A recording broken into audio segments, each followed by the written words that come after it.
So we got here yesterday afternoon. But before that, we stopped in the main city. So this is right next to Ica. So you want to say this is actually part of Ica, just like the extreme end of it. So it's actually Huacachina Oasis, Ica, Peru. So that's where part of it. We went for a wine tasting or pisco tasting. Well, wine and pisco. So there's like a lot of good ones. Reminds me of sweet. The Ice sweetness wine. is the ice wine. So that But was ice wine I find is sweeter. Like the taste is richer in the flavor. While the pisco wine that we tried, it was sweet. It had like fun notes to it, but it wasn't as rich. Because like with ice wine, little it was glass, to me that and little. you're kind of done. Well, the first pour she got was like this much. I got the full shot glass, as you can see. So I got the full taste. Not And fair. that to me is like really good, really sweet, but I can't drink too much of it. I'm done with the one. Yeah, the last after Fair. one's good. There's the creamy one, which is also good and flavored yeah. with fruits. So I think the lucuma works well. As it tastes nutty, kind of like Yeah, the ice cream walnut. lucuma, yeah, that was So really it nice. works well in the ice cream and it works well in the drink as well. Yeah, well, we did try lucuma, like the fruit itself. We did try it kind of raw like that, if you want to put it. It's kind of mealy in a way, It's good to be mixed with something And- else instead of and just kind in of itself. dryish. So yeah, it doesn't have that butter smoothness to it. Lucuma is more kind of a starchy to me. Yeah. So we didn't buy any because we don't want to be drinking it too much during Well, our drinking trip. is one thing. We don't have room. Hey, if we were going back home, I would definitely get a bottle of the lucuma pisco. That was really good. Also, the coffee one was great, but lucuma being very unusual and probably outside of Peru may It's not not- be a thing. So that would be a really nice thing to bring home. And then we got to Huacachina for the sand dune Yeah, ride. we had like an hour to rest or whatever, and then sand dunes. Oh gosh, that was. So the first going up to the hill, instead of walking up around, which is less steep but it's further away, we took a shortcut and Creo que vale la pena subir. I'm definitely not in shape. Imagine going all the way up there. Bueno, imagínense. Como media hora, 40 minutos. 40 minutes to get up there. It would take me 80 minutes. Porque es que caminando. You're optimistic.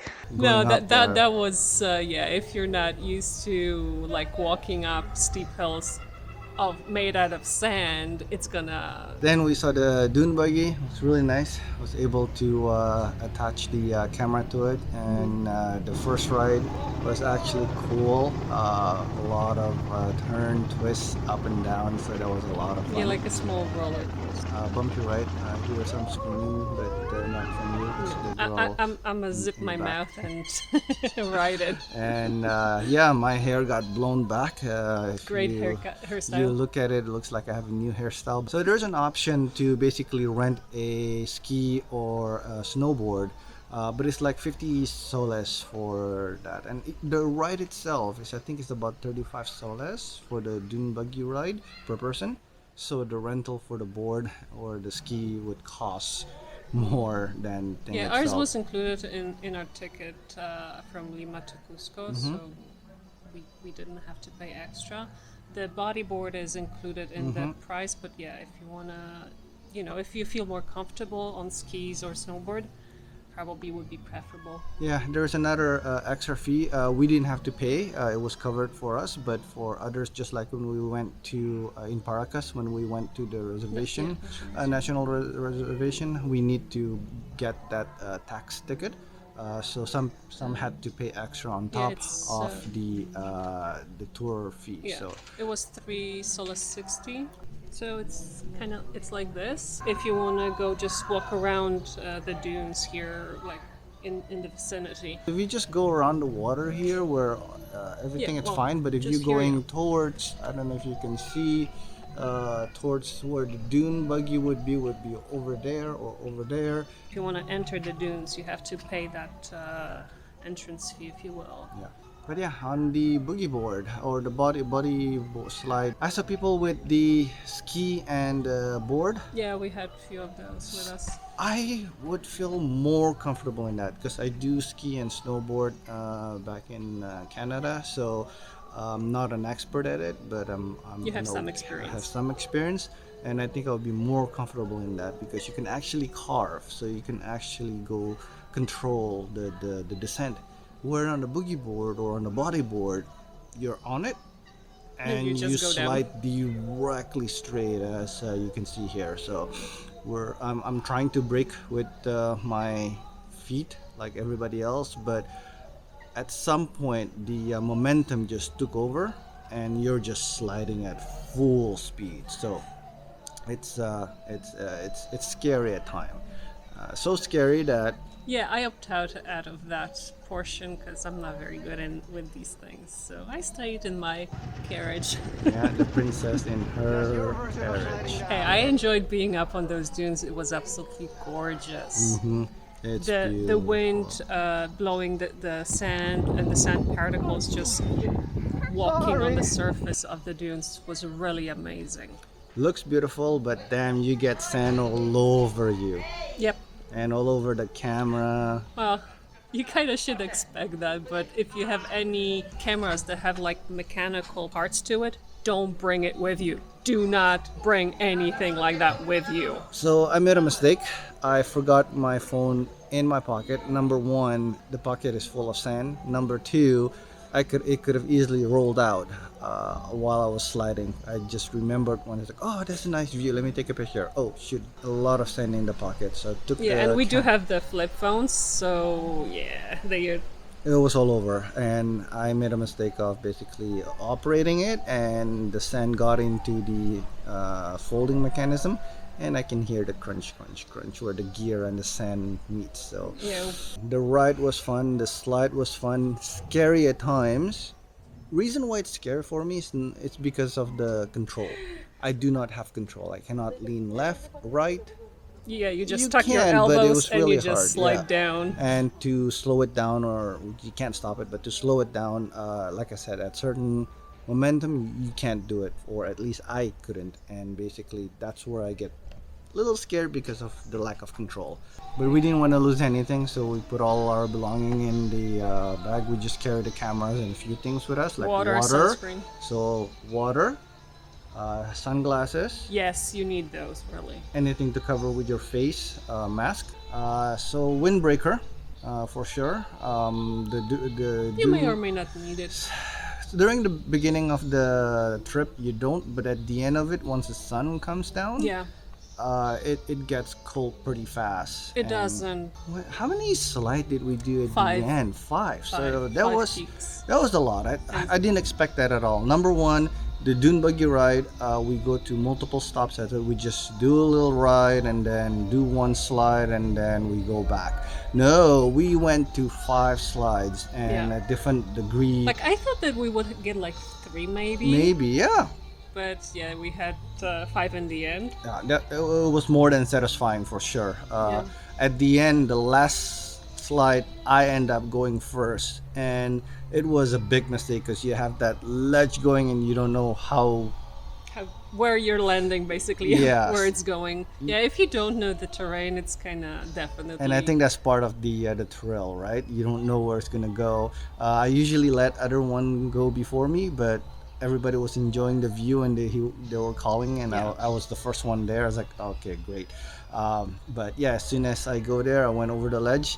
Yeah, you can't see me there anymore. And I tried to film it from up there, but basically once he goes over the hump, it's like, and then you can see him on the bottom. Yeah, And that's the video. in which we also recorded the second guy, not for the video, but for the sound, because he was screaming all the way down. I can understand why, because after that ledge, it went down really fast, and it was really long too.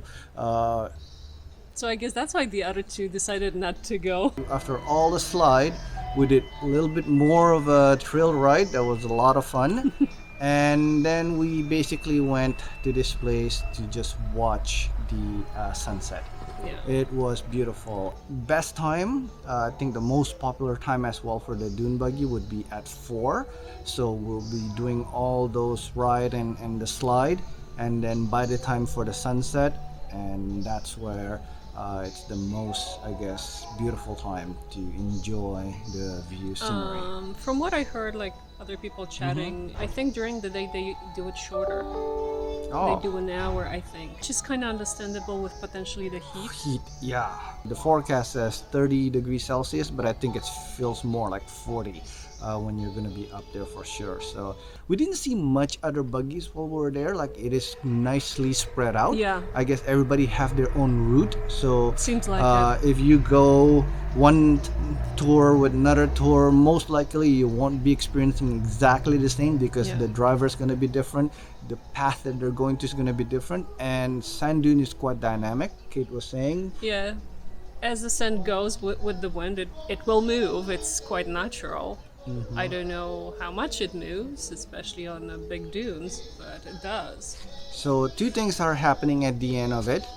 We were running back to the buggy, and the buggy was speeding all the way home. Oh, that was the fastest ever. I couldn't take any of the videos because when I just moved my camera outside of the buggy itself, the force of the wind just started pushing it back. They really put the pedal to the metal kind of thing as much as they could, I think, on the dune buggy. But then I get to see behind us or beside us, and there was other dune buggies. We were basically racing up against each other. It was fun, thrilling. So But you have to be careful. yeah, they So were being they were being careful. So I can see the drivers looking right and left, and If there basically isn't any other one, and whether they can go. if one already take that path, they take the alternative path. So they kind of already have a certain path that they go to. for sure. So they're not going on the same path, and when you're going on a cross, I heard them whistling as well, so I don't know if they There's can code. hear each other But- with the whistling. so we don't feel we're in danger and whatsoever. No. It was just a lot of fun and thrill and race, and yeah. So then you can see how many buggies actually were out there that we couldn't see, which is great. But yeah, at the end of maybe you didn't no, we see. see a couple here and But there. they weren't in like weren't vicinity. far You away, stand on the sand dune and you like look across and there's a group there. Yeah. But it's like, whoo! Is it worth it just for the dune buggy? I think it was definitely fun. Yeah. And for the views and things, like I love the views. I don't need the whole thrill ride of skiing, snowboarding, or bodyboarding down. I don't need that. I love the views of it. It was absolutely fabulous. I think it's a very unique being an oasis and desert. So if you are coming to Peru, either a day trip or 2-day trips available from any tourist guide office for sure. A hotel most likely work with somebody. Gonna be Hostels have their own, We're just gonna be strolling around, enjoying this small community. We're gonna walk around for sure.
thought we were gonna take the Dune buggy.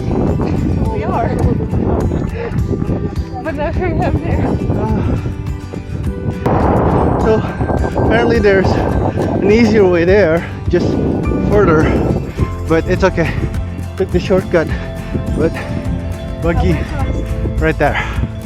Whew.